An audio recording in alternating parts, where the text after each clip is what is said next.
Hello everyone, एक बार फिर से आपका स्वागत है हमारे इस चैनल पे, जहाँ पे आज हम आपके लिए लेकर के आए हैं पर्सनालिटी का टॉपिक। ये टॉपिक आपका कोई कह सकते हो पर्सनल ग्रूमिंग को लेकर के नहीं है, बल्कि जो बच्चे बिजनेस पढ़ रहे हैं, बिजनेस ऑर्गेनाइजेशन पढ़ रहे हैं, तो वहाँ पे आपका ऑर्गेनाइजेशन में एक बहुत इंपॉर्टेंट टॉपिक आता है, जिसमें आपको स्ट्रेस मैनेजमेंट, कॉन्फ्लिक्ट मैनेजमेंट और साथ ही साथ पर्सनैलिटी, ये टॉपिक्स पढ़ने को मिलते हैं। तो ये पर्सनैलिटी का टॉपिक आपका ऑर्गेनाइजेशन, बिजनेस ऑर्गेनाइजेशन के जो है बिहेवियर को लेकर के, वहाँ के जो आपका ऑर्गेनाइजेशन का स्ट्रक्चर है उस पे लेकर के ये टॉपिक आपको इंक्लूड करके मिल सकता है। तो उसी को लेकर के आज हम आपके साथ यहाँ पे पर्सनालिटी के बारे में थोड़ा सा डिस्कशन करेंगे। पर्सनालिटी होती क्या है और इसके कैरेक्टरिस्टिक्स क्या है, वो सब हम यहाँ पे अब डिस्कस करने वाले हैं।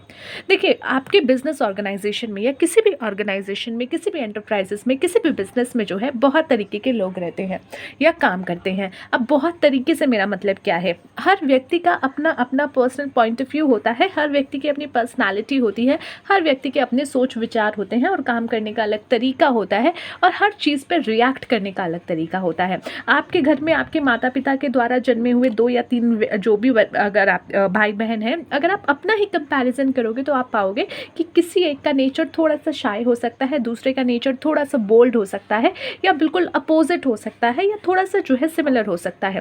बट यहाँ पे 100% सिमिलर किसी का नेचर नहीं होता, चाहे वो कोई भी क्यों ना हो। आपके खुद जो है सिस्टर ब्रदर्स का नहीं होता, तो आप किसी और पर्सन से तो बात ही अलग कर दो। तो यहाँ पे जो पर्सनालिटी है हर व्यक्ति की अलग है, और यहाँ बिजनेस में तो ना जाने कौन कहाँ से किस पर्सनालिटी को लेकर के आ रहा है और यहाँ पे बिजनेस ऑर्गेनाइजेशन या फिर किसी भी एंटरप्राइजेस के लिए काम कर रहा है। अब मैनेजमेंट के लिए ये जानना बहुत ज़रूरी हो जाता है कि कौन सा व्यक्ति की पर्सनालिटी कैसी है, उससे कैसे काम करवाया जा सकता है, या फिर किस सिचुएशन में वो कैसे रिएक्ट करने वाला है। क्योंकि पर्सनालिटी अगर आपकी जो है पॉजिटिव वे में हुई, पॉजिटिव यानी कि किस जो पर्सनालिटी का व्यक्ति चाहिए वैसा हुआ, तो वो बिज़नेस को बहुत ऊपर तक पहुंचा देगा। लेकिन वहीं पे अगर पर्सनालिटी में थोड़ा सा भी ऊपर नीचे फेरबदल हो गया या थोड़ा सा गड़बड़ी हुई, तो वो बिज़नेस ऑर्गेनाइजेशन के लिए घातक हो सकता है। घातक कैसे हो सकता है? क्योंकि वो इंडिविजुअली भी जो है कॉन्फ्लिक्ट्स करता रहेगा, प्लस जो ग्रुप में काम करने वाली सिचुएशंस आ जाएंगी, वहाँ पर भी उसकी वजह से प्रॉब्लम्स आ सकती हैं। वो ग्रुप में शायद उस तरीके से काम ना कर पाए, उसको लगे कि नहीं मुझे नहीं करना, उसका पर्सनालिटी ही ऐसा ना हो।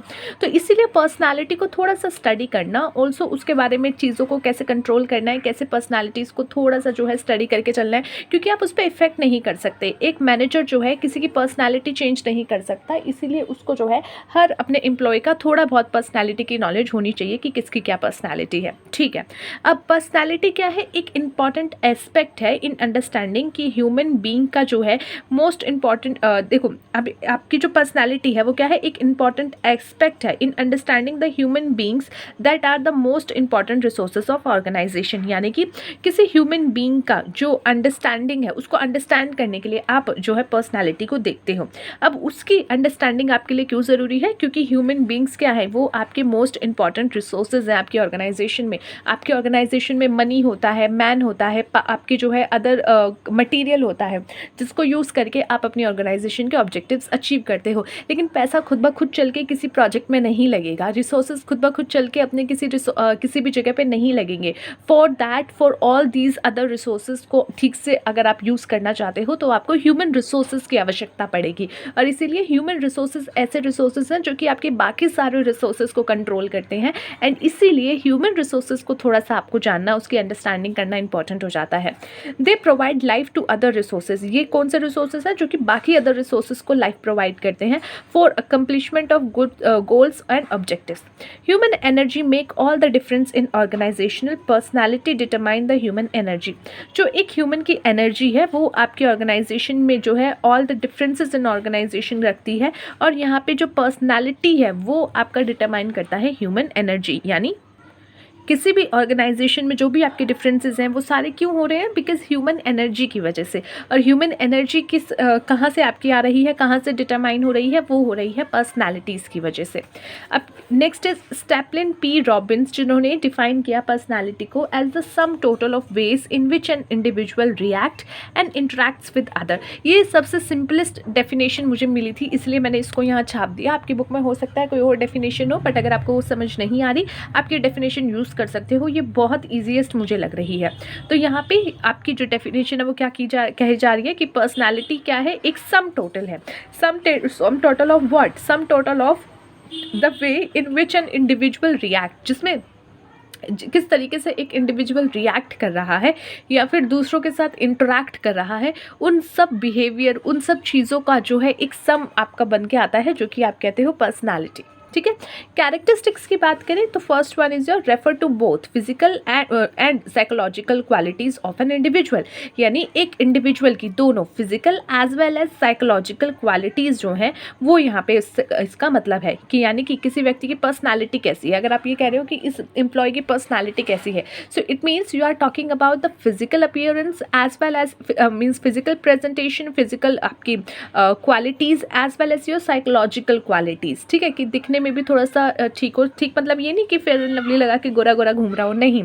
Means having confidence on face, आप जब बात कर रहे हो, आप सामने वाले से कॉन्फिडेंटली बात कर रहे हो, अदर इंपॉर्टेंट फैक्टर्स वहाँ पे इंक्लूड हो, साथ ही साथ साइकोलॉजिकल क्वालिटीज़ भी हो। तो यहाँ पे पता चलता है कि उसकी जो है पर्सनैलिटी कैसी है। तो पर्सनैलिटी की जब बात हो रही है तो वहाँ दोनों बात होती है, psychological physical and psychological qualities. Unique in the sense that no two individuals are same in terms of their personality. ठीक है, ये क्या है, यूनिक होती है, पर्सनालिटी यूनिक होती है। किसी भी दो इंसानों की पर्सनालिटी सेम नहीं होती है, हर व्यक्ति की पर्सनालिटी अलग होती है। पर्सनालिटी एक मैनर होता है of adjustment of individuals to the organization, environment and the group, कि वो किस तरीके से जो है एडजस्टमेंट्स कर रहा है, एक इंडिविजुअल किस तरीके से एडजस्टमेंट कर रहा है अपनी ऑर्गेनाइजेशन में, आसपास के एनवायरनमेंट में और ग्रुप में। कोई लोग होती है उनकी पर्सनालिटी होती है कि भाई हम ग्रुप में काम ही नहीं कर सकते, उनको जो है ऐसा हो जाता है कि नहीं ये काम मैं नहीं करूँगा, ये तुम करो, मैं ग्रुप में जो हूँ सबसे एजुकेटेड हूँ, मैं सबसे ज़्यादा सैलरी ले रहा हूँ, तो मैं ये काम नहीं करूँगा, मैं इससे बड़ा वाला काम करूँगा, तुम करो ये सारे काम, रिपोर्ट्स तुम जनरेट करो, मैं प्रेजेंट करूँगा। कुछ ऐसे लोग होते हैं, उनकी पर्सनालिटी वैसी होती है। तो यहाँ पे आपको जो है एक ऐसी पर्सनालिटी के लोग चाहिए जो ग्रुप में भी ठीक से काम कर सके, ऑर्गेनाइजेशन के लिए अच्छा काम कर सके। तो आपको जो है इसीलिए पर्सनालिटी जानना अपने एम्प्लॉयज़ की बहुत इंपॉर्टेंट हो जाता है। Next is it is a qualitative aspect. ये क्या है, एक क्वालिटेटिव एस्पेक्ट्स है। Certain techniques exist to qualify it directly. Next is personality जो है डायनेमिक है, it change within the time and situation. ऐसा नहीं है कि पर्सनालिटी जो है सेम ही रहने वाली है। आप अगर अपनी पर्सनालिटी को देखोगे when you were in 9th और 10th स्टैंडर्ड, वो थोड़ी डिफरेंट होगी। अभी अगर आप कॉलेज में हो तो आपकी पर्सनालिटी थोड़ी सी डिफरेंट होगी। थोड़े और आप बड़े हो जाओगे, जब मेरी जैसी एज की हो जाओगे, 26-30 के आसपास आ जाओगे, तो वहाँ पर आपकी पर्सनैलिटी हो जाएगी यार राम नाम जपना और सिर्फ राम नाम जपना टाइप्स वाली। ठीक है, यानी कि आपकी पर्सनैलिटी में थोड़ा थोड़ा बदलाव आएगा। आप पहले जहाँ पे मस्ती खोर थे, फिर थोड़े से मैच्योर हुए, उसमें फिर आप थोड़े से और ज़्यादा मैच्योरिटी में आओगे कि आपको लगेगा कि ठीक है कामली सिचुएशंस हैंडल करनी है या कामली चीज़ें देखनी है, हर किसी को भाव देने की ज़रूरत नहीं है, कोई बोल रहा है भैया बोलने दे उसका ज़बान। तो ये क्या है, पर्सनालिटीज़ आपकी बदल रही हैं, चीज़ों को रिएक्ट करने के तरीके आपके बदल रहे हैं। अब यहाँ पे जो है टाइम के साथ साथ आपकी पर्सनालिटी चेंज होती है एज वेल एज सिचुएशन के हिसाब से। किसी एक सिचुएशन में आप जो है थोड़े से बोल्ड हो सकते हो, जैसे कि होता है ना कोई बाहर का व्यक्ति आपको कुछ बोल दे, आप जो है गाली गलौज करके उससे भिड़ जाओगे। लेकिन घर में कोई व्यक्ति आपको अगर आपके पिताजी या माताजी कुछ बोल देंगे तो आप थोड़े से शांत रहोगे। तो पर्सनालिटी यहाँ पे सेम सिचुएशन आपकी वहाँ भी है, यहाँ भी है, बट यहाँ पे थोड़ा सा सिचुएशन में थोड़ा सा डिफरेंट है, यहाँ पे जो लोग हैं वो थोड़े डिफरेंट है और वहाँ पे अलग थे। तो यानी सिचुएशंस अलग हुई हैं तो भी आपकी पर्सनालिटी में डिफरेंस आपका दिख सकता है।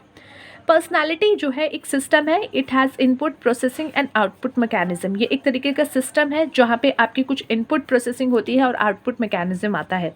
Next is personality influence goal achievement and performance of an individual. जो आपकी पर्सनालिटी है वो आपके गोल अचीवमेंट्स को इन्फ्लुएंस करती है। अगर आपकी पर्सनालिटी अच्छी है जो कि आपके काम के लिए होनी चाहिए, तो वहाँ पे क्या होगा, वहाँ पे आपकी अचीवमेंट्स, गोल अचीवमेंट्स अच्छी होंगी, वो आप उस पर कहीं ना कहीं इन पॉजिटिव और नेगेटिव वे में इन्फ्लुएंस कर सकते हो। साथ ही साथ आपकी जो भी इंडिविजुअल की परफॉर्मेंस है वो भी वहाँ पे जो है इन्फ्लुएंस होती है।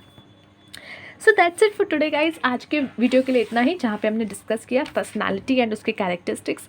नेक्स्ट वीडियो में हम इसके बारे में थोड़ा और डिस्कशन करेंगे और कोशिश करूँगी पर्सनालिटी के जितने भी टॉपिक्स बन सकते हैं आपके लिए जो है हम अभी back to back videos cover up करके कर दें। ठीक है, मैं कई बार ऐसा कहती हूँ पर बीच में ही छोड़ देती हूँ, बट इस बार सच में कोशिश करूँगी।